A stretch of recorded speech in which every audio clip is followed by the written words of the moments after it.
राज्य निवडणूक आयोगाची आज दुपारी 4 वाजता पत्रकार परिषद। महापालिका निवडणुकांच्या तारखांची घोषणा होणार। निवडणूक आयोगाच्या पत्रकार परिषदेकडे महाराष्ट्राचं लक्ष।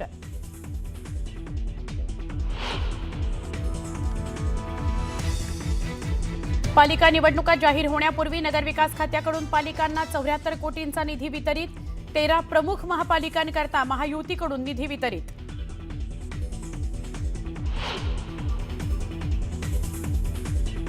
भाजप आता बिल्डर जनता पार्टी झाली आहे।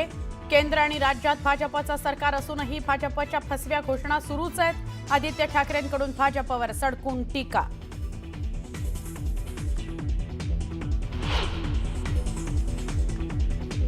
मतदार यादीतील घोळ सोडवणार कोण? भाजपच्या फसव्या घोषणा आणि धोरणांना बळी पडू नका, आदित्य ठाकरेंचा हल्ला बोल। ठाकरेंच्या शिवसेनेला रामराम करत तेजस्वी घोसाळकरांचा भाजपमध्ये जाहीर प्रवेश। भाजप जी जबाबदारी देईल ती मी पार पाडेन, पक्षप्रवेशाच्या वेळी तेजस्वी घोसाळकरांची ग्वाही।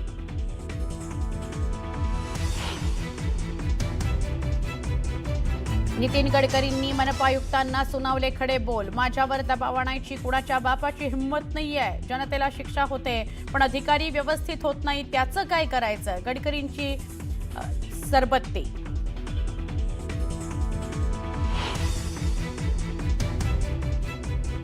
मनरेगा योजनेचं नाव बदलून विकसित भारत जी रामजी होण्याची शक्यता। आत्मनिर्भर भारताच्या संकल्पनेला नवी दिशा देण्याकरता सरकार बदल करण्याची शक्यता।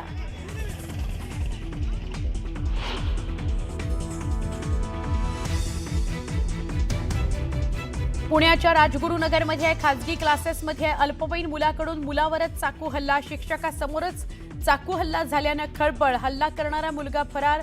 हल्ल्यात ज्याच्यावर हल्ला झाला तो मुलगा मृत्युमुखी।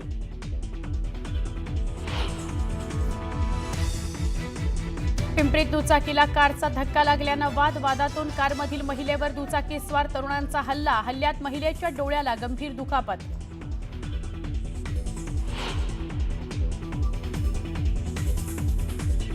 मुंबईजवळच्या मीरा रोडमध्ये पोलिसांची मोठी कारवाई। पोलिसांकडून ड्रग्सच्या फॅक्टरीचा पर्दाफाश।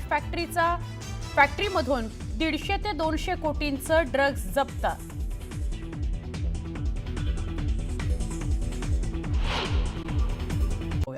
नागपूर मनपा आयुक्त डॉक्टर अभिजित चौधरी यांना नितीन गडकरींनी भर सभेमध्ये खडेबोल सुनावले। नागपूर मनपा आयुक्तांना आपल्या विरोधात लोकसभा लढवायची आहे असं आपल्याला वाटतं।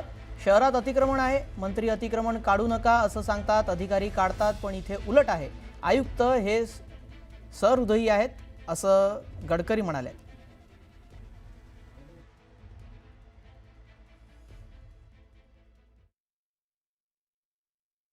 महानगरपालिकेचे कमिशनर या ठिकाणी उपस्थित आहेत। मी त्यांना गमतीने नेहमी विचारतो की तुम्हाला बहुतेक पुढली लोकसभा माझ्या विरुद्ध लढायची असं दिसतंय, कारण त्यांचा एवढा सहृदयी माणूस आमच्या इथे झालाच नाही। कोणत्याही रस्त्यावर किती फुटपाथवर अतिक्रमण करा, तर पद्धती आहे की नेते लोक अतिक्रमण थांबवायचा प्रयत्न करतात आणि अधिकारी काढायचा प्रयत्न करतात, पण इथं उलटा प्रकार आहे।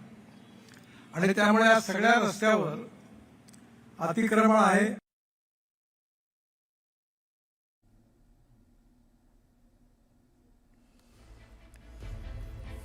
केंद्रीय मंत्री नितीन गडकरी यांनी आयुक्तांनाच खडेबोल सुनावलेले आहेत। त्यांना आपल्या विरोधात निवडणूक लढायची आहे का असं वाटतं, असं त्यांनी म्हटलेलं आहे।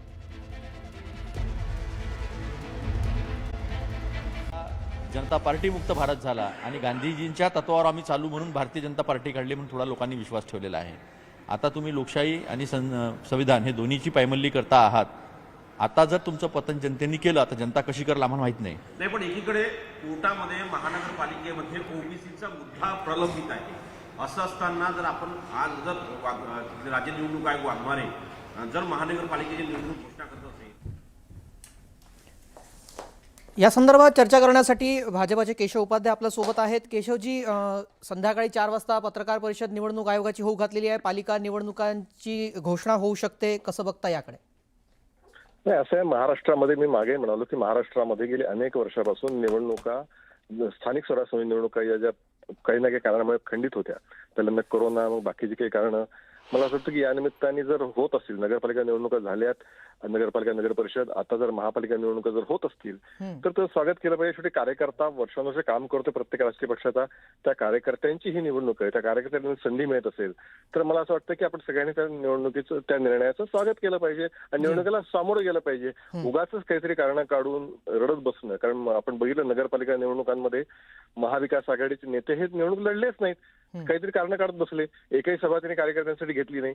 असं करण्याऐवजी जर समजा आपण निवडणुकीला सामोरे गेलं पाहिजे, कार्यकर्त्यांना संधी मिळते तर कार्यकर्त्यांसाठी पुढे गेलं पाहिजे. जी, मात्र सातत्यानं विरोधकांकडून जो एकच प्रमुख आक्षेप नोंदवला जातोय तो म्हणजे निवडणूक यादी संदर्भातला. त्यामध्ये अनेक घोळ आहेत, दुबार नावं आहेत, तरीही अशा प्रकारे निवडणुका जाहीर होणं हे योग्य नाही असं बोललं जातंय. काय उत्तर द्याल त्याला? खरं म्हणजे या सगळ्या विषयामध्ये माझं म्हणणं आहे की आपल्या चॅनलनी या विषयातली स्टोरी खरंच केली पाहिजे की प्रत्येक ठिकाणी निवडणूक मतदार यादी प्रकाशित झाल्यानंतर किती ठिकाणी लेखी आक्षेप, कॉन्क्रीट लेखी आक्षेप या विरोधकांकडून घेतले गेलेत. प्रश्न असा आहे की संभ्रम निर्माण करायचा, खोटा प्रचार निर्माण करण्याचं, म्हणजे मतदार यादी निर्दोष झाली पाहिजे का, तर 100% मतदार यादी ही निर्दोष झाली पाहिजे, दुबार नावं हटली पाहिजेत. पण ते करण्याऐवजी केवळ विरोधकांचा आक्षेप हा फक्त एक अपप्रचार करण्यामध्ये, फेक नॅरेटिव्ह करण्यामध्ये जास्त आहे. त्यामुळे एक तर निवडणूक आयोग आज संध्याकाळी काय असेल ती माहिती देईल, काय त्यांनी निर्णय घेतले, काय त्यांनी प्रयत्न केले. या सगळ्या विषयामध्ये विरोधकांचा मूळ आक्षेप त्यांनी त्याच्याबद्दल काम करत त्यांची तयारी नाहीये, कारण विरोधकांना फक्त फेक नॅरेटिव्ह निर्माण करायचंय, ठोस काम करायचं नाही. जी, धन्यवाद केशवजी, आपण या संदर्भात आमच्याशी बातचीत केली आणि आपली भूमिका स्पष्ट केली त्याबाबत. पालिका निवडणुकांचा बिगुल आज वाजणार याची शक्यता आहे, कारण राज्य निवडणूक आयोगाची दुपारी 4 वाजता महत्त्वाची पत्रकार परिषद आहे आणि या पत्रकार परिषदेमध्ये पालिका निवडणुकांसंदर्भातली महत्त्वाची घोषणा होऊ शकते आणि त्याबाबत वेगवेगळ्या प्रतिक्रिया देखील समोर येत आहेत. राज ठाकरे आणि काँग्रेस हे 3 पक्ष एकत्र लढणार का? मी आपल्याला किती स्पष्टपणे सांगितलं, आमची आघाडी त्याच्यासोबतच होऊ शकते जो इंडिया आघाडीचा किंवा महाविकास आघाडीचा घटक होता. थेटपणे मनसेसोबत तुमची युती होणार नाही याचा अर्थ असा घ्यायचा. मी सांगितलं की तुम्हाला स्थानिक नेत्यांवर आम्ही संपूर्ण जबाबदारी दिलेली आहे. स्थानिक नेते तर अतुलजी तुम्ही इंडिया आघाडीमध्ये आहेत का? इंडिया आघाडीमध्ये आहेत का? अतुल मुंडे राज ठाकरे आघाडीत असणार नाही असं आपण म्हणायचं का? नसेल असं अतुल मुंडे का स्पष्टपणे म्हणत नाही? नाही, असं आहे की जेव्हा आम्ही निर्णय हा स्थानिक नेत्यांवर दिलेला आहे आणि आम्ही ठरवलेलं आहे, तिथल्या नेत्यांनी ठरवलं आहे की आम्हाला स्वबळावर जायचं आहे. मुंबई महानगरपालिकेच्या संदर्भामध्ये आमचे जे प्रभारी आदरणीय चन्नीथला साहेब यांनी स्पष्टपणे सांगितलं की आम्ही स्वबळावर जाऊ. त्यामुळे मुंबईत तुम्ही मनसेसोबत जाणार का, शिवसेनेसोबत जाणार का, नाही जाणार का, हा प्रश्नच उरत नाही ना. थँक्यू.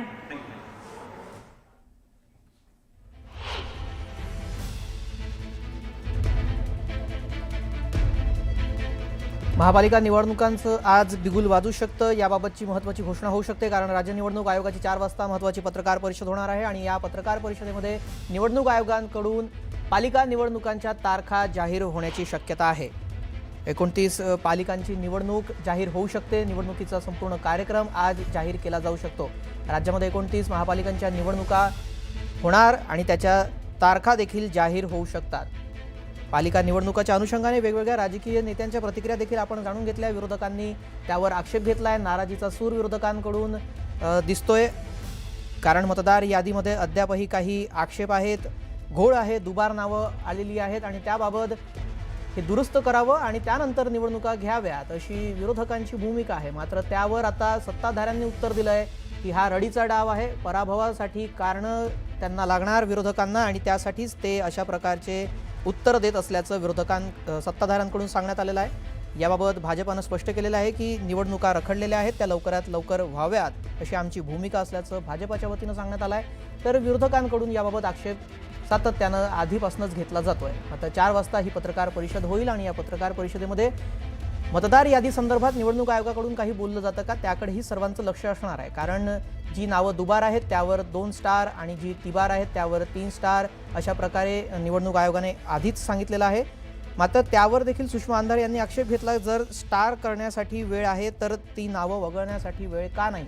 मात्र त्यावर उत्तर असं आहे की ही जी यादी तयार केली जाते ती केंद्रीय निवडणूक आयोगाकडून केली जाते आणि त्यानंतर ती यादी फोडून राज्य निवडणूक आयोग त्याबाबत मतदार यादी तयार करत असतं. त्यामुळे हा जो मतदार यादी संदर्भातला विषय आहे हा केंद्रीय निवडणूक आयोगाकडे राज्य निवडणूक आयोगाने ढकलला आणि त्यानंतर आता निवडणुका जर जाहीर झाल्या तर जी एक्झिस्टिंग मतदार यादी आहे त्यावरच निवडणुका होईल आणि त्यावर आता विरोधक कशा प्रकारे भूमिका घेतात, काही विरोधकांकडून तीव्र त्यावर आक्षेप घेतला जाईल का, हेही येत्या काळात स्पष्ट होईलच. मात्र महत्त्वाची आत्ताची घडामोड ती म्हणजे महापालिका निवडणुकांचं बिगुल आज वाजणार. 29 राज्यातील पालिका आहे आणि या पालिका निवडणुकीची तारीख जाहीर केली जाऊ शकते आणि अंदाज असा आहे की जानेवारीच्या पहिल्या 2 आठवड्यामध्ये निवडणुका पार पडतील. म्हणजेच 13-15 जानेवारीच्या दरम्यान मतदान होऊ शकतं असंही बोललं जातंय.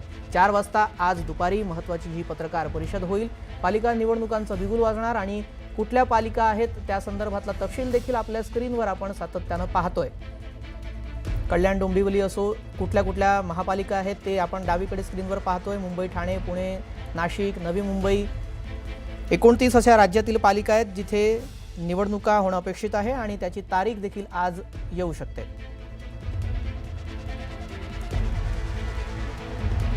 गेल्या अनेक वर्षापासून पालिका निवडणुका रखडलेल्या आहेत आणि त्या लवकरात लवकर व्हाव्यात अशी सर्वांचीच मागणी होती आणि त्यानंतर आता काही तासांचा वेळ, काही तासांची प्रतीक्षा आणि त्यानंतर निवडणूक आयोग माध्यमांपुढे येईल आणि याबाबत निवडणूक आयोगाकडून काय घोषणा केली जाते त्याकडे संपूर्ण राज्याचं लक्ष लागलं असणार आहे. राज्य निवडणूक आयोगाची दुपारी 4 वाजता महत्त्वाची पत्रकार परिषद आहे आणि या पत्रकार परिषदेकडे सर्वांचं लक्ष लागलेलं असणार आहे आणि अनेक मोठ्या नेत्यांच्या प्रतिष्ठा देखील पणाला लागल्या. नाशिकमध्ये गिरीश महाजन, दादा भुसे यांची प्रतिष्ठा पणाला लागली आहे. विरारमध्ये प्रतिष्ठा पणाला लागली आहे भाजप आणि बवियाची.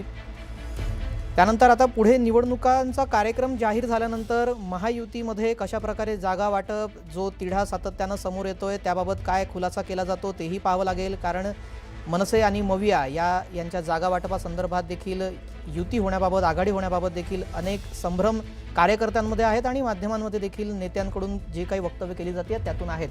त्याबाबतही नेते मंडळी पुढे येतील आणि स्पष्टीकरण देतीलच. मात्र या संदर्भात चर्चा करण्यासाठी विनायक राऊत आपल्यासोबत जोडले गेले आहेत. विनायकजी, महत्त्वाची पत्रकार परिषद आहे, पालिका निवडणुकांची घोषणा होऊ शकते, कसं बघता याकडे? निवडणूक आयोगाच्या आजच्या पत्रकार परिषदेच्या माध्यमातून स्पष्ट होते की आज निवडणुकीची आचारसंहिता लागू होण्याची शक्यता आहे. तर मुख्यमंत्री महोदया सकाळपासून संध्याकाळी 4 वाजेपर्यंत वेगवेगळ्या सामाजिक सुविधांचं करतायत, लोकार्पण करतायत आणि 4 वाजता शेवटचा कार्यक्रम संपल्यानंतर निवडणूक आयोगाची पत्रकार परिषद होते. हा योगायोग कोणता आहे, घडवून आणलेला आहे की योगायोगाने घडलेला आहे, हे कोडं न उलगडणार आहे. त्यामुळे निवडणूक आयोगाने कधी पत्रकार परिषद घेऊन निवडणुका जाहीर केल्या तरी शिवसेना उद्धव बाळासाहेब ठाकरे हा पक्ष आणि माननीय राजसाहेबांचा मनसे हा पक्ष एकत्रित येऊन त्या सगळ्या निवडणुका लढवणार आणि जिंकणारच आहेत. जी, या निवडणुकांचा जर कार्यक्रम आज जाहीर झाला तर त्यावर तुम्ही त्याचं स्वागत करताय असं म्हणताय. मात्र तुमच्याच पक्षाकडून काही नेत्यांनी आक्षेप देखील मतदार यादीवर घेतलेले आहेत, त्याबाबत तुमची काय भूमिका? मतदार यादीवरचे आक्षेप खूपच आहेत, हे न सुटणारे आक्षेप आहेत.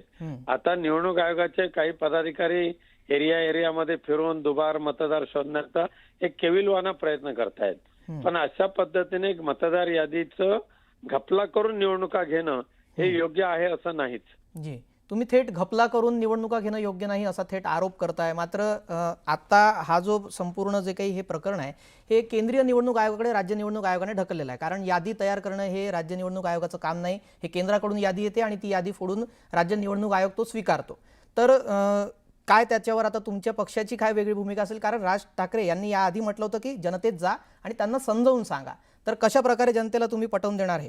केंद्रीय निवडणूक आयोगाचे अधिकारी राज्यामध्ये कोणत्या जिल्ह्यामध्ये कोणत्या गावामध्ये कधी आले ते राज्य निवडणूक आयोगाने दाखवून द्यावं. राज्य निवडणूक आयोगच तयार करतं आणि केंद्रीय निवडणूक आयोगाकडे पाठवतं. त्यामुळे झालेल्या चुकांचं खापर एकमेकाच्या डोक्यावर केंद्र आणि राज्य निवडणूक आयोग करते. जी, आणि यात महत्त्वाचा प्रश्न असा उपस्थित होतो. आता थोड्या वेळ आधी काँग्रेसचे नेते अतुल लोंढे यांनी पत्रकार परिषद घेतली आणि मनसेला सोबत घेण्याबाबत देखील त्यांनी स्पष्टपणे आपली भूमिका त्यांनी मांडलेली नाही आहे. तुमचं त्यावर आता काय म्हणणं आहे? आता इतर पक्ष महाआघाडीतले इतर पक्ष काय बोलतात तिकडे आम्हाला काही लक्ष देण्याची गरज नाही. शिवसेना आणि मनसे एकत्र आहेत आणि एकत्र राहणार हे नक्की. जी, धन्यवाद विनायकजी. आपण न्यूज 18 लोकमतशी याबाबत चर्चा केली त्यासाठी. याबाबत शिवसेना ठाकरे गटाचे नेते विनायक राऊत आपल्यासोबत बोलत होते आणि त्यांनी या निर्णयाचं स्वागत केलेलं आहे. पत्रकार परिषद जी होऊ घातलेली आहे त्यामध्ये तारीख ज्या जाहीर होतील त्या निवडणुकीला सामोरे जाऊ. मतदार यादीतला घोळ आहेच, तो जनतेसमोर मांडणं आवश्यक असल्याचं त्यांनी म्हटलेलं आहे. मात्र निवडणुकांचा कार्यक्रम जाहीर होणं ही चांगली बाब आहे असं भाजपाकडून बोललं जात होतं. या निर्णयाचं स्वागत केलं जात होतं. तर विनायक राऊत यांनी देखील याबाबत सकारात्मकच भूमिका मांडताना ते दिसले. मात्र मतदार याद्यांवर आमचा आक्षेप आहे असं देखील ते बोलायला विसरले नाही. पालिका निवडणुकांचा आज बिगुल वाजणार आणि महत्त्वाचा हा संपूर्ण कार्यक्रम आज जाहीर केला जाऊ शकतो. पालिका निवडणुकांसंदर्भात गेल्या अनेक वर्षांपासून निवडणुका रखडलेल्या होत्या आणि त्याबाबत राजकीय पक्षांकडून देखील मागणी जोर धरू लागली होती की लवकरात लवकर निवडणुका घ्याव्यात. मात्र आत्ता अखेर निवडणुका जाहीर होऊ शकतात. काही तासांचा वेळ आता शिल्लक राहिलेला आहे. 4 वाजता निवडणूक आयोग पत्रकार परिषद घेईल आणि त्यात महत्त्वाचा मुद्दा म्हणजे की जो आक्षेप घेतला जातोय, कारण विरोधकांचं शिष्टमंडळ देखील निवडणूक आयोगाच्या भेटीसाठी पोहोचलं होतं आणि त्यामध्ये शरद पवार यांच्यासारखे ज्येष्ठ नेते देखील उपस्थित होते आणि मतदार यादीमध्ये जो घोळ आहे, दुबार तिबार नावं जी समोर येत आहेत त्याबाबतची जे काही भूमिका होती ती विरोधक नेत्यांनी राज्य निवडणूक आयोगापुढे मांडली होती आणि त्यानंतर आता या पत्रकार परिषदेमध्ये त्याबाबत निवडणूक आयोगाकडून काही स्पष्टीकरण दिलं जातं का, काही उत्तर दिलं जातं का, त्याकडे देखील सगळ्यांच्या नजरा असणार आहे. वेगवेगळ्या 29 राज्यातील पालिका निवडणुका आहेत ज्या होऊ घातलेल्या आहेत आणि त्याची तारीख आज जाहीर होईल. काही तासाचा वेळ आणि काही तासातच याबाबत खुलासा सर्वांसमोर होईलच. याबाबतच्या वेगवेगळ्या प्रतिक्रिया देखील आपण जाणून घेतल्या आहेत. आता राज्यातील 29 पालिका निवडणुकांची तारीख जाहीर झाल्यानंतर देखील आचारसंहिता लागेल आणि त्यानंतर रणधुमाळी आपल्याला निवडणुकांची पाहायला मिळेल. पालिका निवडणुकांच्या महत्त्वाच्या तारखा, निवडणुकांबाबतच्या महत्त्वाचं याबाबत काय घोषित होतं तेही पाहावं लागेल.